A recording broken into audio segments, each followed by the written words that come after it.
Hello welcome back to మన channel. ఈరోజు మనం స్టాక్ మార్కెట్లో ఒక interesting and most important topic గురించి మాట్లాడుకుందాం. అదే సర్క్యూట్ ఫిల్టర్స్. దీనిని సింపుల్గా చెప్పాలంటే స్టాక్ మార్కెట్ స్పీడ్ బ్రేకర్స్ అని అనొచ్చు. మీరెప్పుడైనా గమనించారా? ఒక స్టాక్ ప్రైస్ సడన్గా ఒక లిమిట్ దగ్గర ఆగిపోతుంది. పైకి వెళ్లదు లేదా కిందకి వెళ్లదు. దాన్నే సర్క్యూట్ అంటారు. ఇది బేసిక్గా రెండు రకాలు: అప్పర్ సర్క్యూట్ మరియు లోయర్ సర్క్యూట్.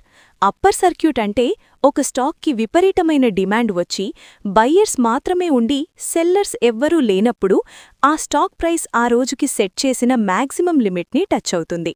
అక్కడితో ట్రేడింగ్ ఆగిపోతుంది. ఇక లోయర్ సర్క్యూట్ అంటే దీనికి రివర్స్. మార్కెట్లో పానిక్ వచ్చి అందరూ అమ్మేస్తుంటే బయ్యర్స్ ఎవ్వరూ లేకపోతే ప్రైస్ కింద పడిపోయి ఒక లిమిట్ దగ్గర లాక్ అయిపోతుంది. ఇది ఎందుకుంది అంటే ఇన్వెస్టర్స్ని ప్రొటెక్ట్ చేయడానికి సెబీ ఈ రూల్స్ని పెట్టింది. లేకపోతే ఆపరేటర్ స్టాక్ని ఇష్టమొచ్చినట్లు మ్యానిపులేట్ చేస్తారు.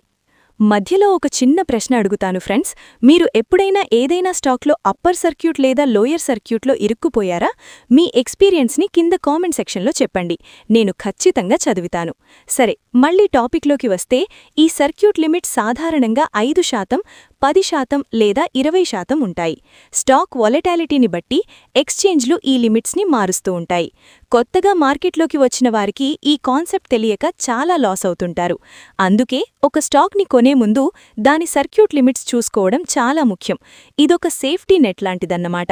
సడన్గా మార్కెట్ క్రాష్ అయినా లేదా ఏదైనా బ్యాడ్ న్యూస్ వచ్చినా మీ పెట్టుబడి పూర్తిగా తుడిచిపెట్టుకుపోకుండా ఈ ఫిల్టర్స్ కాపాడతాయి.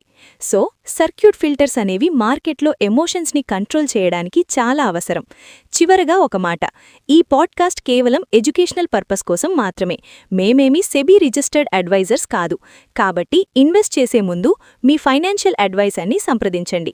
ఈ కంటెంట్ మీకు నచ్చితే లైక్ చేయండి, మీ ఫ్రెండ్స్తో షేర్ చేయండి. మరిన్ని ఇంట్రెస్టింగ్ అప్డేట్స్ కోసం మన ఛానల్ని సబ్స్క్రైబ్ చేసుకోవడం అస్సలు మర్చిపోవద్దు. Thank you. See you soon.